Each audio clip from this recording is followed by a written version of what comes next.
Welcome back, best ever listeners, to the season finale, the final episode of Passive Investor Tips. I'm your host, Travis Watts. Disclaimers as always, never financial advice, not telling you or anyone what to do with your money. Please always seek licensed financial advice.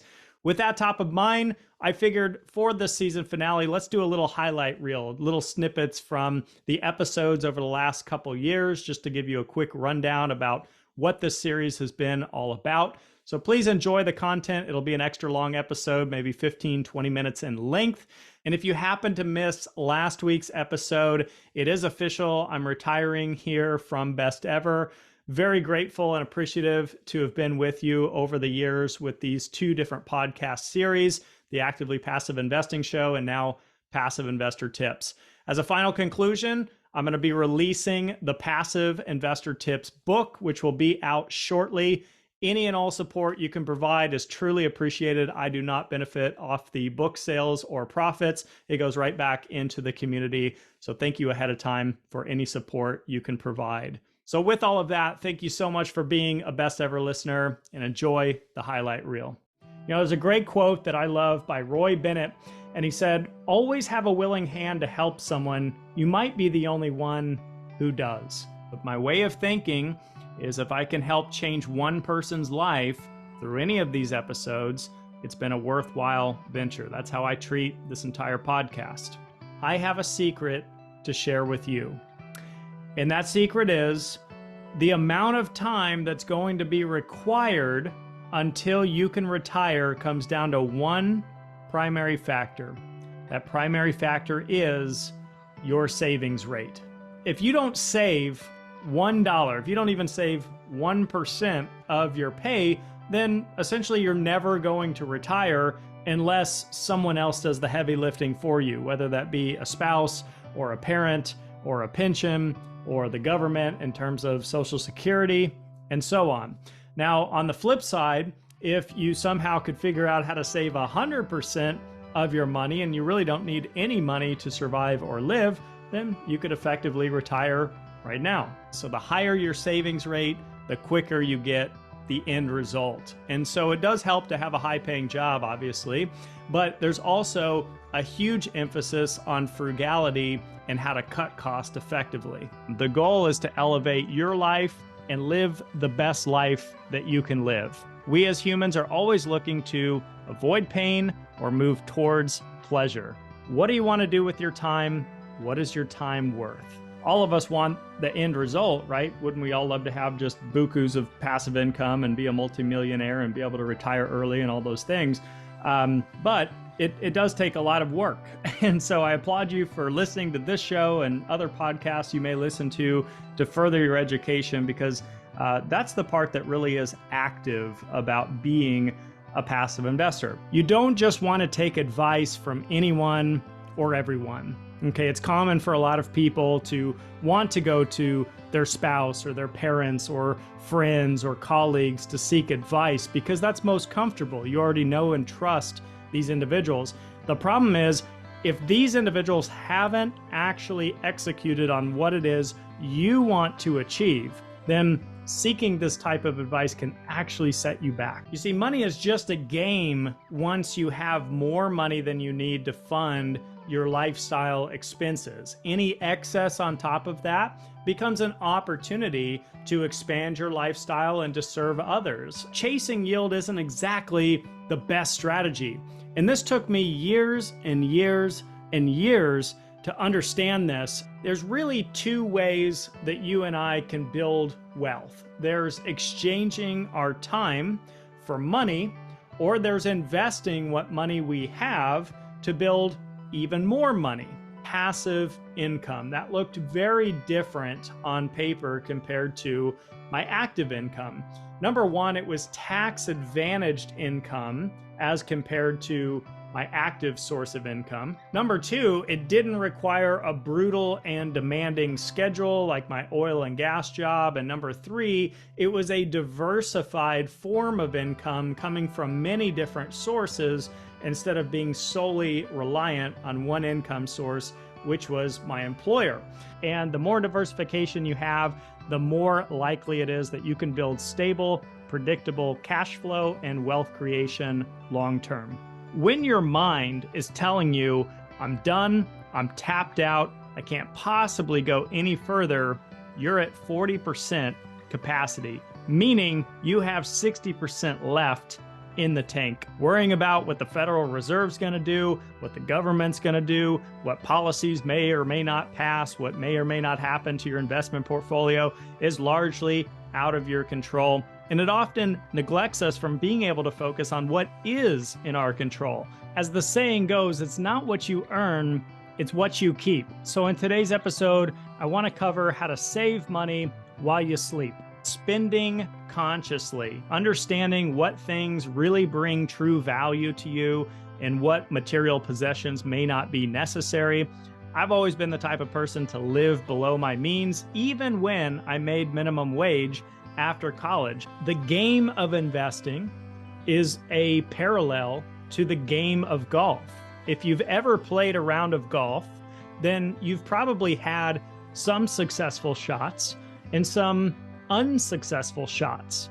But what sets professional golfers apart from the rest is their consistency. The key is to select a business model that has a high chance of success, has a long track record of working decade over decade, and is in high demand. And this will stack the odds in your favor. Double down on what's working. Too many people find success in one area or another, and then they make a pivot into something completely different, and they try to find success there. What that's doing is adding unnecessary risk to your chances of success. The majority of people are always going to go after the low barrier of entry or chase the low-hanging fruit, but professionals, on the other hand, always specialize. And remember that once is luck and twice is skill. I also chose a brokerage account specifically rather than a college savings account or, a Roth IRA or a traditional IRA or something like that, because it's not dependent on having a job or a specific income, and there's no income thresholds and phase outs, and there's no clause about you have to be 59 and a half before you touch these funds. It has total flexibility. If you had $100,000 to invest and you were able to obtain a 30% annualized return, that would give you about $30,000 for the year, right? But if you had $1 million invested and you only had a 10% return, you would then have $100,000 for the year, which is nearly 3 times the total return if you're measuring it by dollars and not by percentage or yield. Well, I believe the fundamentals are always important. This can give you an upper hand advantage as a limited partner when you're going through your due diligence process. What is your risk profile? Every investor needs to understand this and know this. How much risk are you willing to take when it comes to investing? Just having the ability to recognize that maybe paying down that debt is a better ROI compared to investing can be gold. A reverse market crash is when prices actually go up, but there's very few people who end up benefiting from that particular circumstance. Only a select few. So the question is, do you want to be part of this select few? I'm not just talking about the rich and the wealthy. I'm also including investors who are looking to invest in real estate and in stocks. Be adaptable, something that's so underrated and so critical to being an investor.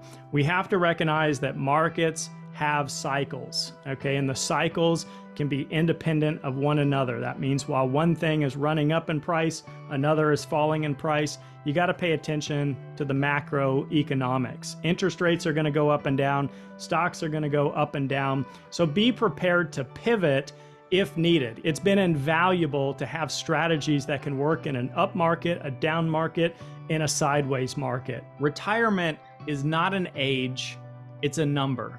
And the question is, what is your number? And are you willing to work for that goal? And ask yourself, what are the consequences if you don't? Traditional financial advice might suggest you save, 10 or 15% of your earnings and stock it away for retirement. I would argue if you want to do what we're talking about on this episode, it needs to be more like 30 to 50% of your wages for a period of time. Don't freak out. I don't mean forever and ever and live severely below your means till the day you die. I just mean until your investments start to gain a little traction, start to gain some momentum. We all do things for one of two reasons. We're either doing it for an intrinsic reason, which means that you're doing it because you love it, you enjoy it, and it's fulfilling, or you're doing it for an extrinsic reason, which means you feel like you have to do it even though you prefer not to. So think about you for a moment. What's something that you would do or that you do for free because you love it? Maybe it's playing a sport or playing an instrument or going on a bike ride, taking a hike or traveling. And now think about something that you do for an extrinsic reason. Maybe it's a career or a job or to pay the bills. You've got to wake up early for work 5 days a week, or you have to report to a boss who you don't respect. Or maybe it's having to travel away from home like I did and not be with your friends and family, your kids, your spouse. So what if you had the option to eliminate these pain points or at least reduce some of them, to sleep in the mornings if that's your thing, or to be home with your friends and family more, or to vacation whenever you want. So this is the real benefit to passive income investing. Nearly every single deal that I've invested in the real estate space over the last 15 years has had a value add component. So what is value add?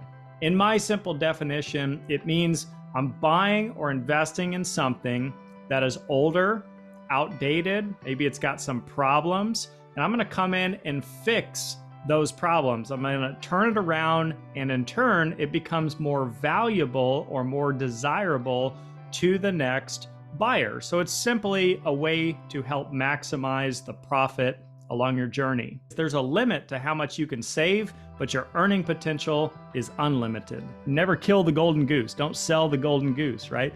The goose is your investment. It's your seed capital, and you're going to use that to produce eggs in that analogy. And the eggs are disposable. You can eat them, you can sell them, you can save them, you can do whatever you want with them. It's not what you buy, it's how you buy it. Focus on cash flow. Whether you're entering into your own business or becoming an investor, cash flow is what can help create a stable and more consistent lifestyle. Today, investors truly have the upper hand. This is what I really want to point out to you. It doesn't matter if you're wealthy, rich, middle class, poor. The tax brackets apply to everybody. And what I'm talking about is the long-term capital gains tax brackets. Right now, moving into 2024, they're 0%, 15%, or 20%, depending on your income. And that applies to investments held longer than 1 year. Additionally, we still have bonus depreciation in the tax code and regular depreciation in the tax code as that pertains to real estate. Before you make your next investment, or before you start investing at all, if you haven't started already, have you considered your personal budget, your personal finances, and things you can do to potentially maximize the return on investment? Once you get those off the table, then it's fair game to go out there and evaluate stocks, bonds, real estate, and all the rest. We are constantly bombarded with news and data.